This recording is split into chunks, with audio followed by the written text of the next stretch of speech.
Favourite ranking আবার ঠিক favourite র্যাঙ্কিংও না। ফুটবল বিশ্বকাপ শুরু হওয়ার আগে নট আউট নমানে আমরা একটা ফেভারিট র্যাঙ্কিং তো করেছিলাম। টপ 10 কান্ট্রিজ যারা বিশ্বকাপের শিরোপা জিততে পারে 1 থেকে 10 নম্বরে কোন দল কোথায় ছিল, সেইটা আমার কাছে এখনো তাই আছে। তবে প্রথম রাউন্ডের ম্যাচ সেগুলো শেষ হওয়ার পরে প্রত্যেকটা দল যখন একটা করে ম্যাচ খেলেছিল, তারপরে কিন্তু একটা র্যাঙ্কিং করেছিলাম, যেটা ছিল সবচেয়ে ইমপ্রেসিভ আসলে ওই 10 দলগুলোর মধ্যে কারা কিরকম, ওই র্যাঙ্কিংটা। এখন তো প্রত্যেকটা দল ২ টো করে ম্যাচ খেলেছে। আবারও যদি একটা র‍্যাংকিং করি তাহলে আগেরটাতে কিন্তু ব্যাপক ওলটপালট হয়ে যাচ্ছে। আমার ফেভারিট র‍্যাংকিং কিন্তু বদলাচ্ছে না। আমি বলছিলাম, আগেও বলেছি যে ওয়ার্ল্ড কাপের গ্রুপ স্টেজ শেষ হওয়ার পরে আমি আরেকটা ফেভারিট র‍্যাংকিং করব। এখন ধরুন ওয়ার্ল্ড কাপ শুরু হওয়ার আগে আমার যে ফেভারিট র‍্যাংকিংটা ছিল তাতে ১ নম্বরে ফ্রান্স, ২ নম্বরে স্পেন, ৩ নম্বরে আর্জেন্টিনা, ৪ নম্বরে পর্তুগাল, ৫ নম্বরে ইংল্যান্ড, ৬ নম্বরে ব্রাজিল, ৭ নম্বরে জার্মানি, ৮ নম্বরে নরওয়ে, ৯ নম্বরে মরক্কো, ১০ নম্বরে নেদারল্যান্ডস। আমি কিন্তু ওই র‍্যাংকিংটা এখনো রাখছি। গ্রুপ স্টেজের লাস্ট ম্যাচগুলো সবগুলো দল যখন খেলে ফেলবে, খেলা যখন নকআউট পর্বে চলে যাবে, তখন আরেকটা ফেভারিট র‍্যাংকিং করব। তবে এইবার যে একটা ফেভারিট র‍্যাংকিং এক ম্যাচ শেষে কোন দল কিরকম ইমপ্রেসিভ তার ভিত্তিতে করেছি এই ১০ টা দলের মধ্যে, ২ ম্যাচ করে শেষ হওয়ার পর সেটা আবারও একটু করছি। আমার সঙ্গে আপনার কতটা মিলছে মিলিয়ে দেখুন। আমার এই র‍্যাংকিংটাতে ১০ নম্বরে মরক্কো, যারা প্রথম রাউন্ডের ম্যাচ শেষের র‍্যাংকিংটাতে ৫ নম্বরে ছিল। এই ম্যাচটাতে কিন্তু তারা জিতেছে। সেকেন্ড ম্যাচটাতে তারা হারিয়েছে স্কটল্যান্ডকে ১-০ গোলে। তবে সেইখানটাতে মরক্কোকে খুব ইমপ্রেসিভ লাগেনি। প্রথম ম্যাচটাতে ব্রাজিলের বিপক্ষে ১-১ গোলের ড্রতেও তাদের যতটা ইমপ্রেসিভ লেগেছে, এইখানে হয়তো ততটা লাগেনি। আর অন্য দলগুলোর হিসাব নিকাশও তো আছে। যেই কারণে আমি আশরাফ হাকিমের এই মরক্কোকে ১০ নম্বরে রাখছি। ৯ নম্বরে নরওয়ে। নরওয়েকে কিন্তু খুবই ইমপ্রেসিভ লেগেছে এই রাউন্ডের ম্যাচটাতেও, যেইখানে সেনেগালকে তারা ৩-২ গোলে হারিয়ে দিয়েছে। আর্লিং হালান্ড ২ টো গোল করেছেন। প্রথম ম্যাচটাতেও যেমন ইরাককে ৪-১ গোলে তারা হারিয়েছে, সেখানেও হালান্ডের ২ গোল ছিল।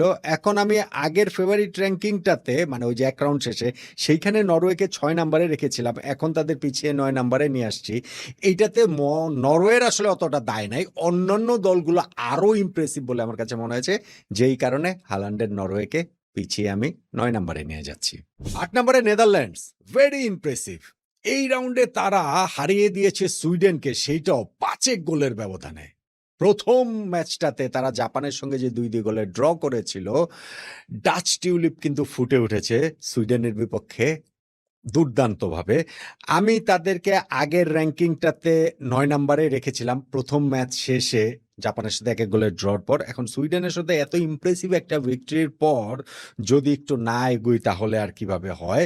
তাদেরকে ৮ নম্বরেই রাখছি। আরও একটু এগোতে পারতাম, কিন্তু অন্যান্য দলগুলোর কারণে আসলে নেদারল্যান্ডসকে এইখানটাতেই রাখতে হচ্ছে। ৭ নম্বরে বড় একটা চমক, ইংল্যান্ড। ইংল্যান্ড ৭ নম্বরে চমক কেন? কেননা ওয়ার্ল্ড কাপের প্রথম ম্যাচগুলো যখন প্রত্যেকটা দল খেলে ফেলেছিল, তারপরে আমার ফেভারিট র‍্যাংকিংয়ে ১ নম্বরে ইংল্যান্ডকে তুলেছিলাম। ফেভারিট মানে ওই ইমপ্রেসিভ র‍্যাংকিংটাতে। ক্রোয়েশিয়ার বিপক্ষে প্রথম ম্যাচটা ইংল্যান্ড দুর্দান্ত খেলেছে, স্পেশালি সেকেন্ড হাফটা ছিল মেসমারাইজিং। কিন্তু সেকেন্ড ম্যাচটাতে ঘানার বিপক্ষে ওই ইংল্যান্ডকে খুঁজে পাওয়া যায়নি। তারা ঘানার ওই বাস পার্ক করা স্ট্র্যাটেজির বিপক্ষে একেবারেই অসহায় তাদের লাগছিল। কোনোভাবেই ঘানার ডিফেন্স তারা ভাঙতে পারছিল না। শেষ দিকে গিয়ে কিছু চান্স পেয়েছিল বটে, একটা ক্রসবারে লেগেছে, একটা হ্যারি কেন মিস করেছেন, একটা গোল লাইন ক্লিয়ারেন্স হয়েছে, কিন্তু স্টিল ইংল্যান্ড প্রথম ম্যাচে যতটা ইমপ্রেসিভ ছিল, যেই কারণে তাদের ১ নম্বরে রেখেছিলাম, সেকেন্ড ম্যাচে ততটাই নিষ্প্রভ। সেই কারণে তাদেরকে ১ থেকে নামিয়ে আমি হ্যারি কেইনের এই দলকে ৭ নম্বরে নামিয়ে আনছি। ৬ নম্বরে ব্রাজিল। প্রথম ম্যাচ শেষে তাদেরকে ৭ নম্বরে রেখেছিলাম। এই রাউন্ডটাতে তারা জিতেছে হাইতির সঙ্গে ৩-০ গোলে। খুব যে ইমপ্রেসিভ তা হয়তো না। আবার খুব ইমপ্রেসিভ হওয়ার হয়তোবা প্রয়োজনও পড়েনি। ফার্স্ট হাফেই তারা যখন ম্যাচটা নিশ্চিত করে ফেলেছে জয়টা, সেকেন্ড হাফটা আর অত এফোর্ট দিয়ে খেলেনি। একটা ব্রাজিলের জন্য বিগ কোয়েশ্চেন মার্ক হচ্ছে গিয়ে রাফিনিয়ার ছিটকে যাওয়াটা। রাউন্ড অফ 16 এর আগে তিনি ফিরতে পারবেন না। আদৌ কি ফিরতে পারেন কিনা, বা ততদিন ব্রাজিল টুর্নামেন্টে টিকে থাকতে পারে কিনা, সেটা একটা কোয়েশ্চেন মার্ক। তবে যেহেতু নেইমার এখনো ফেরেননি, নেইমার ফিরলেই ব্রাজিল আরো একটু উদ্দীপিত, আরো একটু অনুপ্রাণিত, আরেকটু অন্যরকম সাম্বার ব্রাজিলকে দেখা যাবে বলে আশা করছি। প্রথম ম্যাচটাতে মরক্কোর সঙ্গে ১-১ গোলে ড্র করার পর তাদেরকে আমি ৭ নম্বরে রেখেছিলাম। সেকেন্ড ম্যাচটা হাইতির বিপক্ষে ৩-০ গোলে জয়ের পর এই ভিনিসিয়াস জুনিয়রের দলটাকে আমি ৬ নম্বরে রাখছি।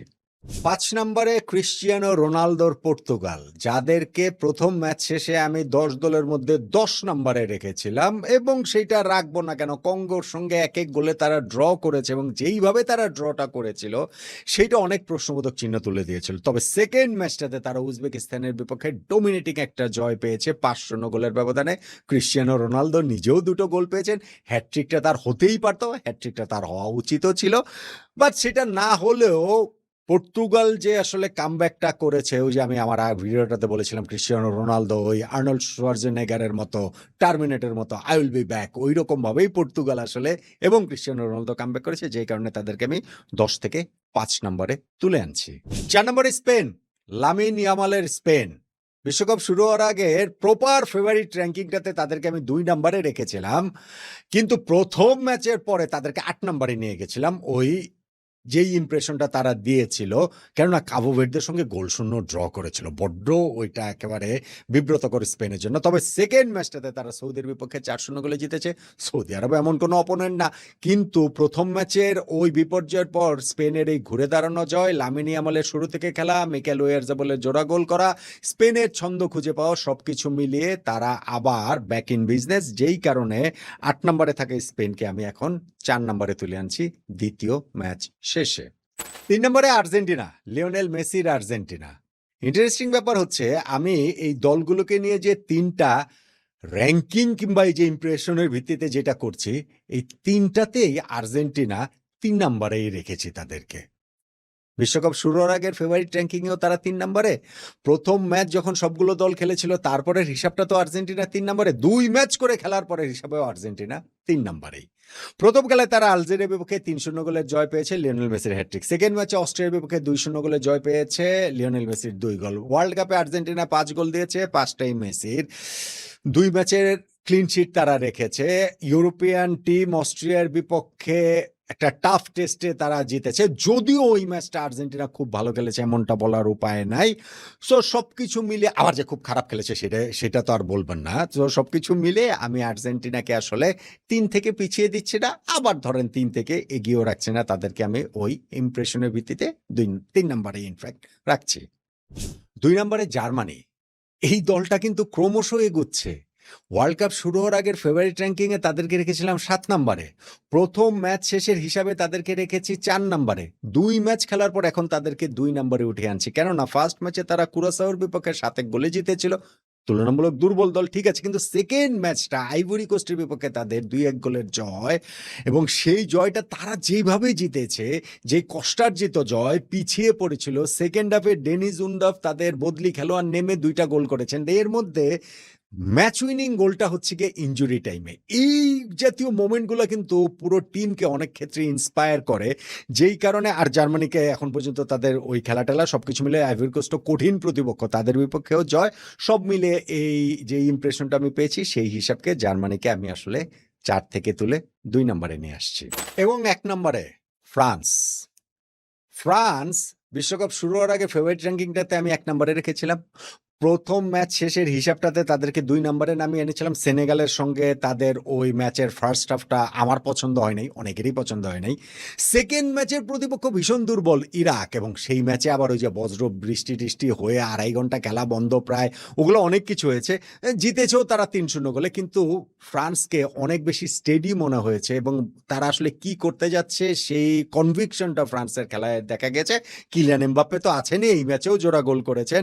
ফলে ফ্রান্স মনে হচ্ছে যে টুর্নামেন্টে তারা পিক করছে, তারা জানে যে তারা কিভাবে এগুতে চায়, কিভাবে এগুচ্ছে, এবং সকল কিছু বিবেচনায় রেখে আমি দিদিয়ের দেশমের এই দলটাকে, প্রতিপক্ষ ইরাক সেকেন্ড ম্যাচের তুলনামূলক সহজ জয় তারা পেয়েছে, তারপরেও অন্যান্য দল সকল ইকুয়েশন করে আমি এই ফ্রান্সকে এই হিসাবটাতে ১ নম্বরে রাখছি। তাহলে ফুটবল বিশ্বকাপে প্রতিটা দলের ২ ম্যাচ শেষে নট আউট নোমানের যে ফেভারিট র্যাঙ্কিং, কিন্তু ফেভারিট র্যাঙ্কিং না, ইমপ্রেশনের ভিত্তিতে আমি যে টপ 10টা করেছি শিরোপা জয়ের হিসাবে, সেইটা অনেকটা এরকম: ১ নম্বর ফ্রান্স, ২ নম্বর জার্মানি, ৩ নম্বর আর্জেন্টিনা, ৪ নম্বর স্পেন, ৫ নম্বর পর্তুগাল, ৬ নম্বর ব্রাজিল, ৭ নম্বর ইংল্যান্ড, ৮ নম্বর নেদারল্যান্ডস, ৯ নম্বর নরওয়ে এবং ১০ নম্বর মরক্কো। এই যে ২ ম্যাচ শেষে ইমপ্রেশনের ভিত্তিতে যেই র‍্যাংকিংটা করলাম, সেইটা আমার সঙ্গে তো আর আপনার পুরোটা মিলবে না। কারো সঙ্গে পুরোটা মিলে না। কিন্তু ইন্টারেস্টিং ১ নম্বরে থাকা স আ ইংল্যান্ডকে আমি নিয়ে এসেছি ৭ নম্বরে বা আগেরবার ১০ নম্বরে রেখেছিলাম যে পর্তুগাল তাদের নিয়ে এসেছি ৫ নম্বরে। অনেক ওলটপালট কিন্তু আসলে হয়েছে। সেই ওলটপালটের কোন জায়গাগুলোর সঙ্গে আপনি একমত? কোন জায়গাগুলোর সঙ্গে আপনি দ্বিমত? জানাতে পারেন।